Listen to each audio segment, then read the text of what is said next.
Ale kumanga motema moto yaya.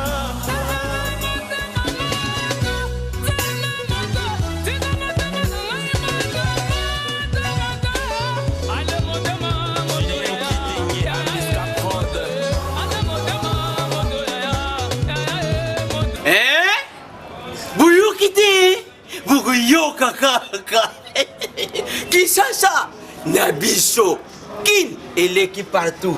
Kin et l'équipe partout. Kinshasa et l'équipe partout. Kinshasa et l'équipe partout. Kinshasa et l'équipe partout.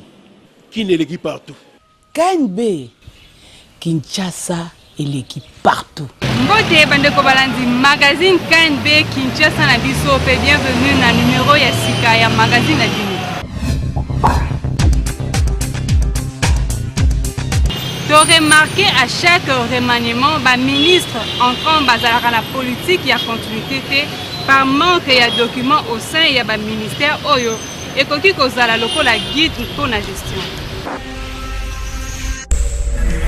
En plein 21e siècle, il y a l'histoire sur la gestion, il y a un grand homme politique qui a Congo.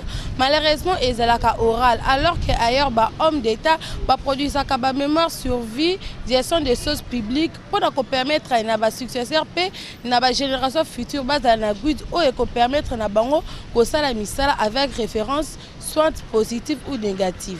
Net local après remaniement au gouvernement.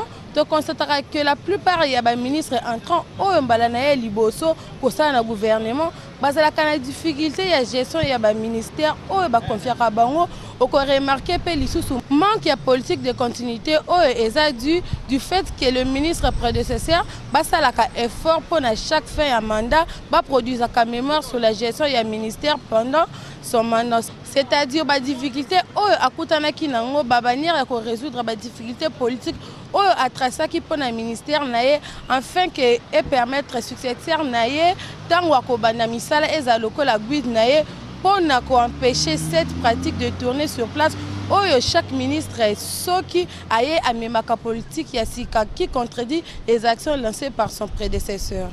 Biso KNB toko souhaité ezala exigence pour na ministre nyonso na fin ya mandat nae a produire sa mémoire sur la gestion ya mandat nae parce que na pays na biso ba bibliothèque ou expérience na bango elinga qui est servi mboka na biso ba kufa sans avoir écrire même ba mémoire na bango lokola Mobutu, Lumumba, Simon Kimbangu.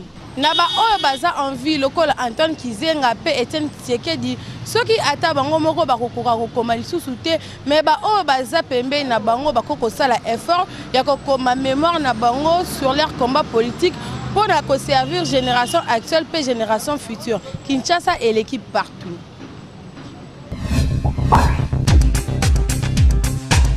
Kinshasa ezali ville oyo etondisami na ba chrétien mingi kasi to remarqué que ba mipesaka mingi te na ba fête ya Pâques lokola nguma oyo ezalaka na ba fête ya Noël pe ya bonne année. Kinshasa et l'équipe partout tout ça les constat par rapport à la célébration et la festivité oyo yebana agitation to concentration ezalaka makasi na ba période ya ba fête wana mais ezate même attitude ba tout ba chrétien précisément bazalaka nango pona fête ya Pâques soki totali ba fête neti ya Saint-Valentin o mingi ba chrétien to ba tobeli ba bien nango fête ya masumu mais soki totali organisation pe sérieux o ba tchaka pour fêter fête wana organisation nango ezalaka makasi au moins même ba concert au moins même habillement accoutrement ba okani balata rouge noir ba okani balata rose.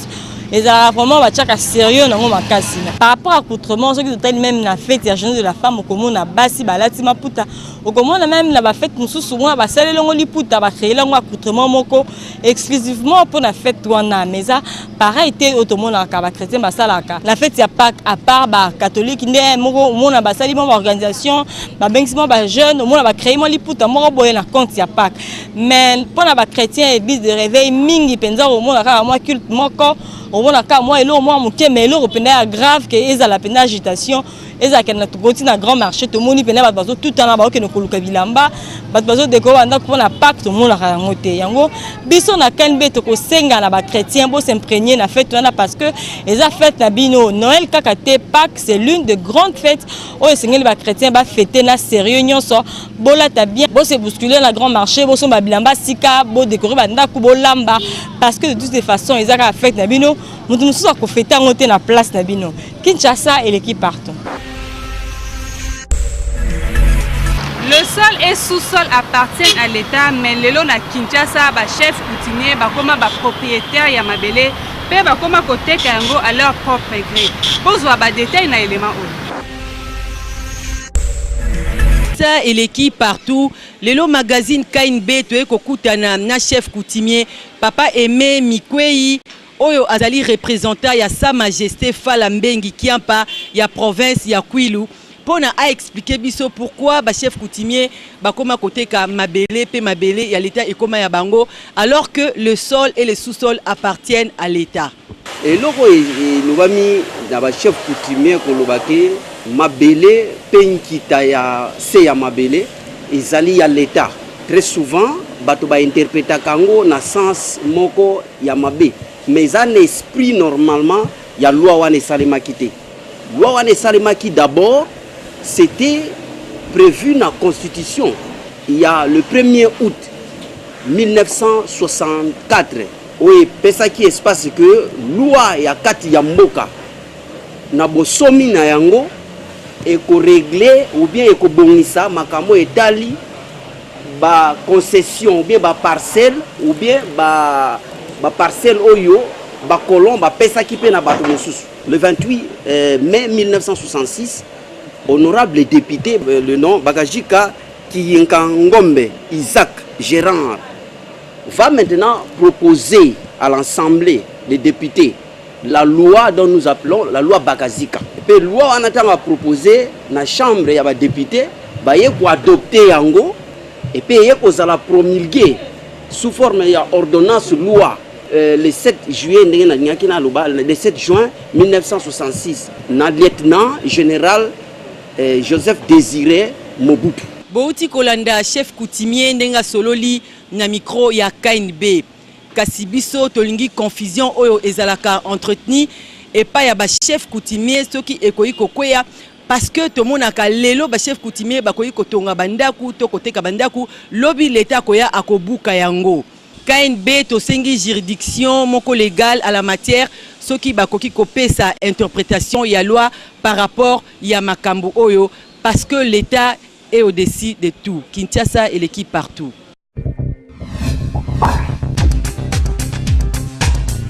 Docteur Yves Koumwamba a expliqué que ba caprice ya basi ya zemi na Kinshasa ezalaka ndenge moko na mindele kasi ba alimonde ekeseni mpona kosoulager ba caprice wana.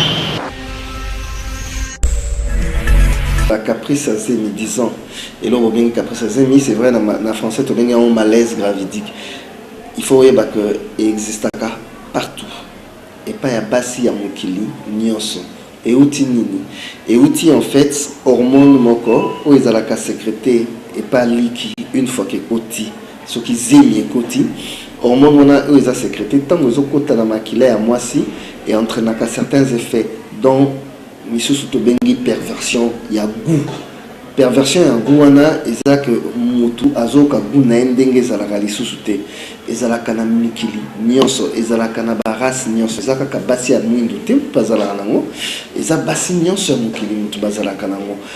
Alors c'est vrai que ezalaka na degrés différents en fonction ya basi et que batu nyonso ba supportaka ngo plus ou moins différemment. Et pas batu misusu les mêmes effets et que ça est pour Bongi Makasi, que Sanza Makasi, et pas Moussousou par exemple, Tina Parfum ya Pamba, à Koyokate, Moussousou Yozalaka, Ezosenga, Babiloko Moussousou, Moussousou à Kolia Lissousouté, et Loko Boyalia Kaliaka Lissousouté, à Komosengalia Mabele ou quoi que ce soit. Il faut savoir voir que dans le pays, Nyonso, Biloko ya Bongo, Ezali. Incompréhension ezalaka makasi entre ba chauffeur na ba usager ya transport en commun oyo ba koma lelo ko futa prix ya distance au lieu ba futa prix ya course ndenge mobeko lobi.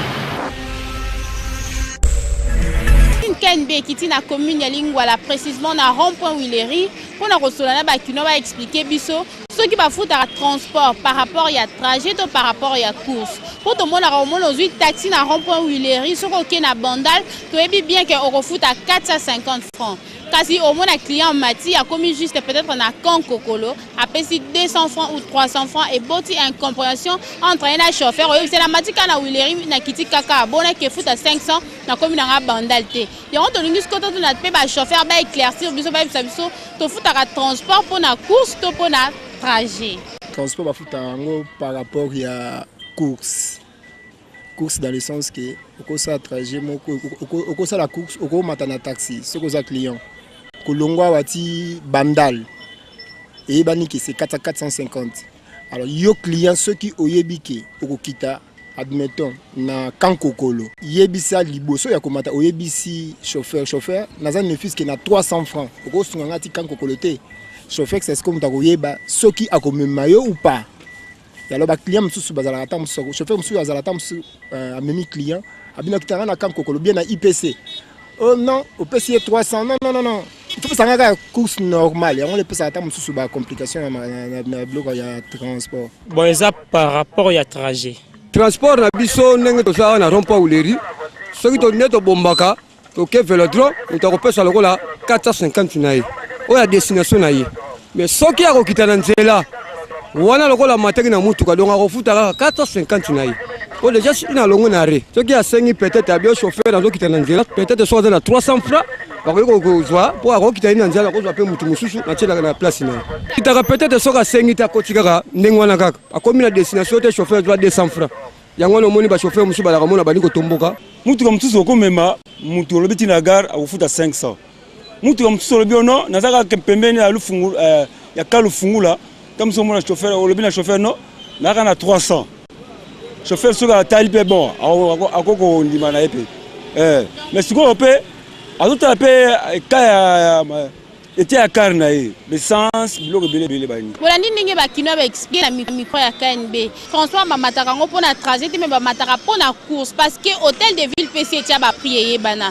Ce qui n'est yo matina rond-point Willery au kiti na Kankokolo. Au fout à 500 francs au moins que au 5 chauffeur au binazo kita na Kankokolo pour nazala mbongo msuze nazaka tant msusu na 300 francs. Ako comprendre mais so yo kiti wana boti incompréhension le bina comme na destination te eza mabe parce que net ba arrêt ya bongo moyen cause client et ça l'a raté. Il faut toujours que au lieu à comata, le chauffeur na comme une destination te na kiti na nzela. La transport fout en haut par rapport à trajet par rapport à course. Il faut se comprendre pour ezala bien beau discuter te incorporation puis ezala entre binoté aux ala madame mingi qui chasse et l'équipe partout.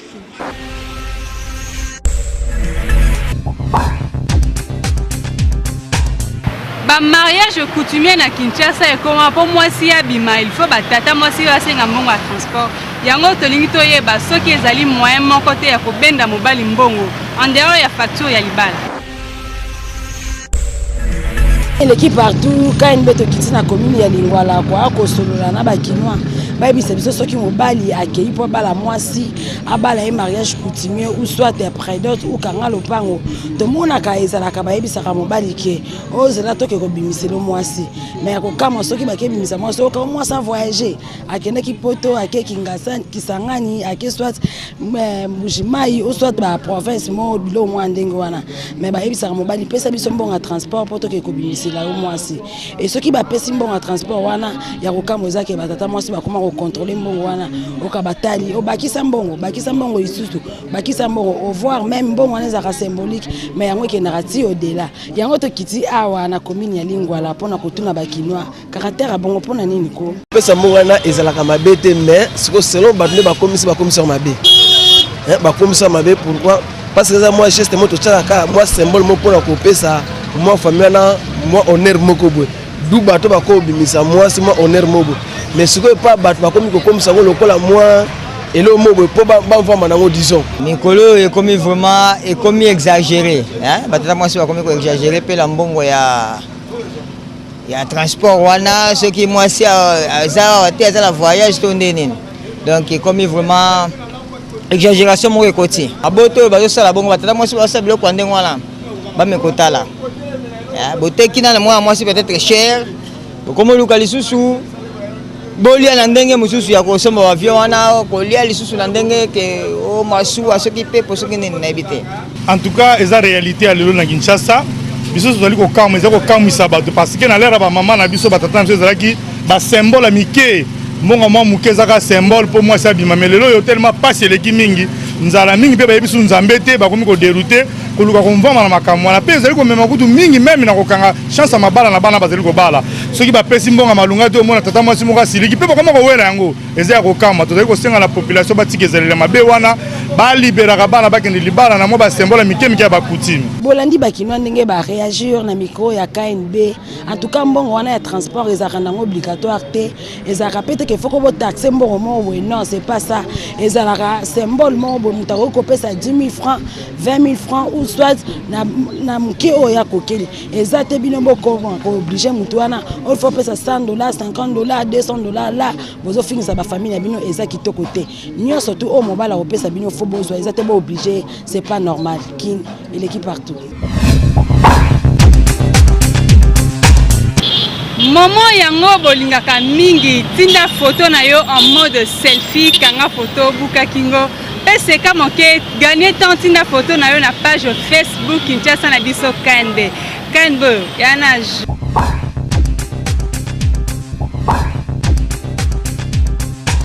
KNB lukiye ba soki mwasi ayebisi mobali na yo je t'aime basantara ndenge nini.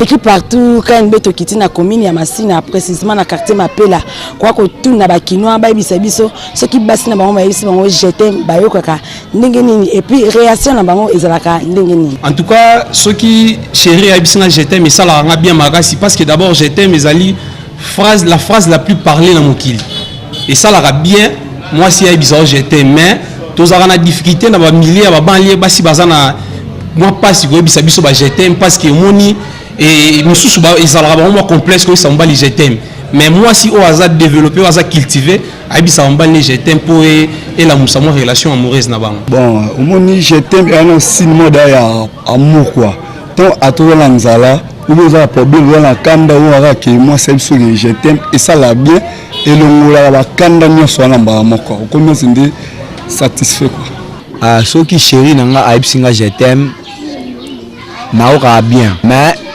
eza na mwa ba volé eza na ba chéri mususu bo vivre na ye bo yomo oyebi ke o vivre na ye ka pona pasi mo bo anyokola ka wana ata aibiso je t'aime ata aibiso je t'aime o je t'aime man au cœur te parce que bi eza baiser agida mais o yomo oyebi ke alingaka yo po lingaka ye bo lingana vraiment so ka aibiso je t'aime aux au cœur ma casse au séparant aux hommes c'est la peine à fier je t'aime aussi bolandi bakinois ndenge ba réagir na micro ya KNB en tout cas biso KNB tokolobaka kake moi je t'aime eza momo ko lobamaka na monde entier lobamaka vraiment mingi en tout cas tokosepela so bozo yebisa moninga je t'aime oyo sa conjoint na je t'aime et ou tapena na kati ya motema na yo et yebisa pena je t'aime et puis et par exemple ça je t'aime aussi et ça to yebisa je t'aime pour ningo sengele ko mombo et ça to yebisa je t'aime pour apesa ko le mombo te wana eza bolingo te mais un vrai amour so ningo yebisa moninga je t'aime faut uta na kati ya motema na yo kin qui partout. Merci d'attention pour accorder qui na magazine à Bino Lelo Tozala qui na boulevard du 30 juin. Ce qui est le la takitoko lokola la présentatrice nyonso ya magazine KNB adresse est assez moko ici et bala kene mang na avenue ya la numéro 21 na maison Dorcas confection chez Mamie Dorcas. Kinshasa et l'équipe partout.